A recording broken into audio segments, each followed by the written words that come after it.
शहरामध्ये तालुक्यामध्ये तुम्ही इंटरच्या कार्यक्रमासाठी तुम्ही उपस्थित राहिलेला आहात. तर नेमकं इंटरचा कार्यक्रम काय आहे, कशासाठी तुम्ही आज इथे उपस्थित राहिला? आपला कार्यक्रम याच्यासाठी आहे की गेल्या मागील 10 वर्षामध्ये काँग्रेस पक्षाचं सरकार गेलं आणि भारतीय जनता पार्टीचं सरकार आलं. त्या काळामध्ये इंटर हे पूर्ण मोडीत करण्याचं काम भारतीय जनता पार्टीने केलं. कामगारांचे 40 कायदे मोडीत काढले. ते 4 कोडमध्ये आणण्याचं काम केलं आणि ते 4 कोडमध्ये जे कायदे आणले ते एवढे भयानक आहेत की कामगार आयुष्यामध्ये कधीच उद्धार येऊ शकत नाही, म्हणजे कधीच त्याची प्रगती होऊ शकत नाही, तो आणखी दुर्बल होऊ शकतो. तर त्या अनुषंगाने आम्ही हा सगळा महाराष्ट्रभर आढावा घेतला की नक्की काँग्रेस पक्षाला कशामुळे बॅकफुटला चालले, कशामुळे प्रॉब्लेम येतोय, काय कामगारांच्या समस्या कशामुळे वाढतात आहे, हा सगळा आढावा घेतला. तर त्याचं मेन आमच्या डोळ्यासमोर चित्र दिसलं की जी आपली इंटरची जी कार्यकारिणी आहे संपूर्ण राज्याची, ती कुठेतरी कमजोर होताना आम्हाला दिसली. म्हणून आम्ही आज जे काही प्रत्येक जिल्ह्यामध्ये संघटन बांधण्याचा प्रोग्राम घेत आहोत आणि पदनियुक्तीचा कार्यक्रम घेत आहोत, की एकच आमचं उद्दिष्ट आहे की कामगार सक्षम झाला पाहिजे आणि कामगारांना न्याय मिळाला पाहिजे. त्या अनुषंगाने आज आम्ही करमाळ येथे ही पदनियुक्तीची बैठक आयोजित केली होती. तुमच्या इंटरच्या माध्यमातून तुम्ही कामगारांसाठी नेमकं काय करताय?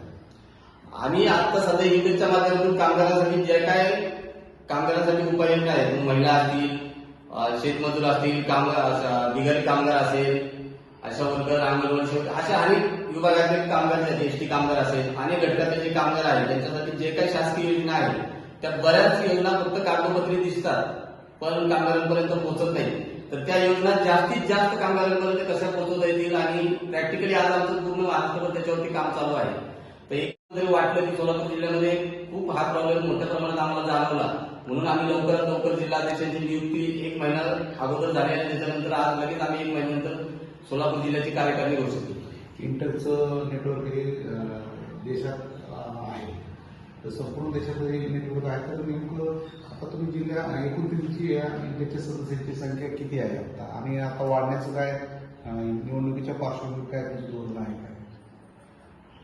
इंटरची सभासद संख्या आज जर बघायला संपूर्ण देशातली बघायला गेलं तर आपण सोशल मीडियाच्या माध्यमातून किंवा ऑनलाईन जरी चेक केली किंवा कागदपत्री जरी आपल्याला त्याची माहिती दिली जाईल तर मिलियनच्या वरती पूर्ण देशामध्ये सभासद आहेत. आणि राज्यामधलं जर बघायला गेलं तर राज्यातले करोडोच्या वरती सभासद आहेत. तर आणखी त्याच्यामध्ये प्रत्येक कागदपत्री राहील, ते सभासद जे राहिले पण ते सभासद कागदपत्री सर्व त्याच्या मतामध्ये रूपांतर होत नाही. तर ते मतामध्ये रूपांतर झालं पाहिजे. त्याच्यासाठी आम्ही प्रॅक्टिकली आता सभासद जास्तीत जास्त परत नवीन स्वरूपाने कसे वाढवतील याच्यासाठी आम्ही प्रॅक्टिकली संपूर्ण महाराष्ट्रावर काम करतो. हे कामगार कुठल्या कुठल्या क्षेत्रामध्ये कामगार असतील की काम करणार?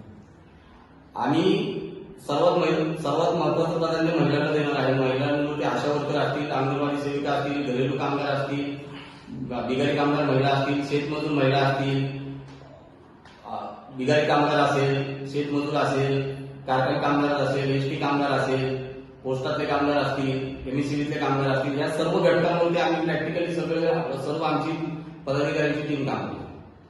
मॅडम, तुम्ही ह्या इंटेकच्या माध्यमातून जिल्हाभर महिलांसाठी काय करताय?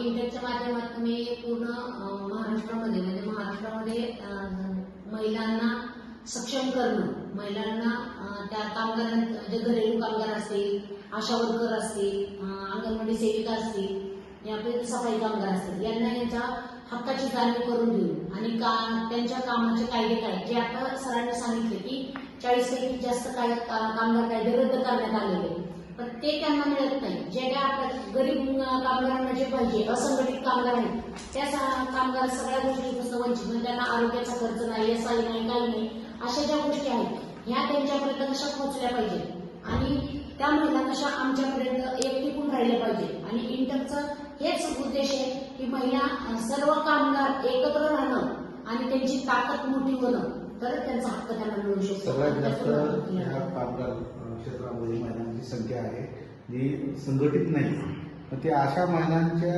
जी पिळून होत, तर त्याच्या संदर्भात तुम्ही महिलांसाठी काय करणार आहे?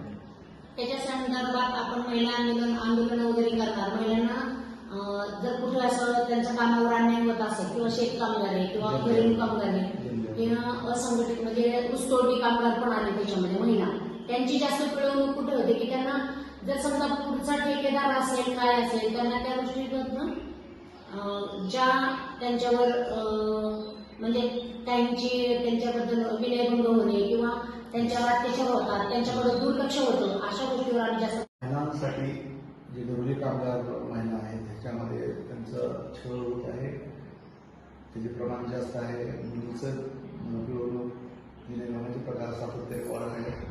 तर या दृष्टीनं तुम्ही या माध्यमातून महिलांसाठी काय करताय?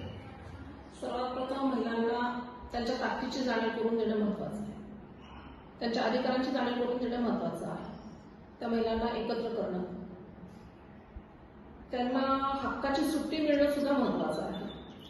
त्यांचा पगार व्यवस्थित मिळतो की नाही याकडे लक्ष देणं पण गरजेचं आहे. त्यांना आरोग्याच्या सोयी मिळतात की नाही याकडे लक्ष देणं पण गरजेचं आहे. शासनाच्या ज्या काही सोयी सुविधा आहेत त्यांच्यासाठी त्या त्यांच्यापर्यंत पोहोचत नाहीत त्या त्यांच्यापर्यंत आम्ही पोहोचवणार आहोत. बचत गटाच्या माध्यमातून त्यांना लोन मिळेल, त्या माध्यमातून त्यांचा विकास होईल, त्यांचा उद्योग व्यवसायाला प्रेरणा मिळेल. की अशा गोष्टी आम्ही महिलांसाठी करण्याचं नियोजन